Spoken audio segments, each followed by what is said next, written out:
بسم اللہ الرحمن الرحیم۔ السلام علیکم۔ یہ صحافی dairy YouTube T V channel کی اردو سروس ہے۔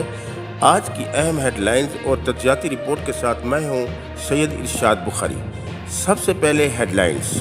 وزیر اعظم نے کہا کہ نواز حکومت نے بجلی کی لوڈ شیڈنگ کا خاتمہ کیا تھا۔ وزیر داخلہ نے نواز شریف کو 10 سال کے لیے پاسپورٹ جاری کر دیا ہے۔ عمران خان نے آئندہ الیکشن تک اسلام آباد میں دھرنا کا اعلان کر دیا ہے۔ عید الفطر کا چاند دیکھنے کے لیے روحیت ہلال کمیٹی کا اجلاس 1 مئی کو ہوگا۔ پی ٹی آئی کا احتجاج۔ الیکشن کمیشن نے وزارت داخلہ سے سیکیورٹی مانگ لی۔ ملک بھر میں ڈیزل ناپید ہو گیا، کسان سراپا احتجاج۔ سابق وفاقی وزیر برائے کھیل مرزا محمد ناصر بیگ نے کہا کہ پاک فوج کے خلاف سازش کرنے والے ناکام ہوں گے۔ لیاقت بلوچ نے کہا کہ عمران خان نہ حکومت چلا سکے اور نہ عوام کو کوئی ریلیف دے سکے۔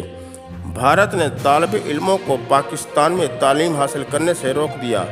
پاکستان نے اس کے رد عمل میں بھارت کی سخت مذمت کی ہے۔ شاہ محمود قریشی نے کہا ہے کہ بے نظیر کا بیٹا نواز شریف سے 10 سیٹوں کی خیرات مانگنے گیا ہے۔ شیخ رشید نے کہا کہ فوج عوامی رائے کی قدر کرتی ہے، جلد امپورٹڈ حکومت سے جان چھوٹ جائے گی۔ کرناٹک میں حجاب کے بعد اذان پر بھی پابندی لگ گئی ہے۔ سوزوکی کار کی قیمت میں 1,19,000 روپے کا اضافہ ہو گیا ہے۔ ملک میں بجلی کا شارٹ فال مزید کم ہو گیا ہے۔ اب ایک نظر تجزیاتی رپورٹ پر۔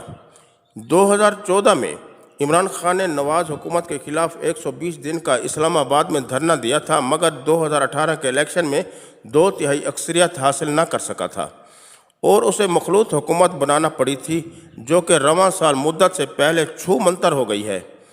ایک دفعہ ڈاکٹر قدیر نے عمران خان کو کہا تھا کہ آپ سے بھی کہیں زیادہ بڑے جلسے اداکارہ ریما اور اداکارہ میرا کر سکتی ہیں۔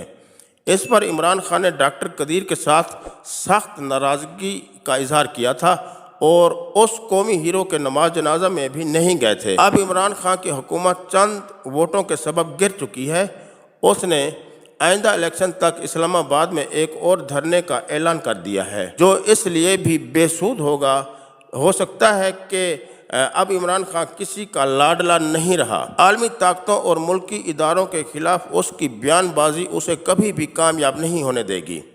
صحافی ڈیری کا اندازہ ہے کہ اب کبھی بھی عمران خان وزیر اعظم نہیں بن سکے گا۔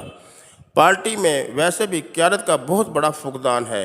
عمران خان کو کچھ ہو گیا تو پارٹی کی قیادت سنبھالنے والا کوئی بھی نہیں ہوگا۔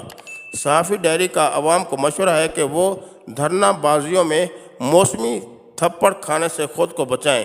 باقی آپ کی مرضی ہے۔ ویڈیو کو شیئر اور فیڈ بیک ضرور کیجیے گا۔ شکریہ۔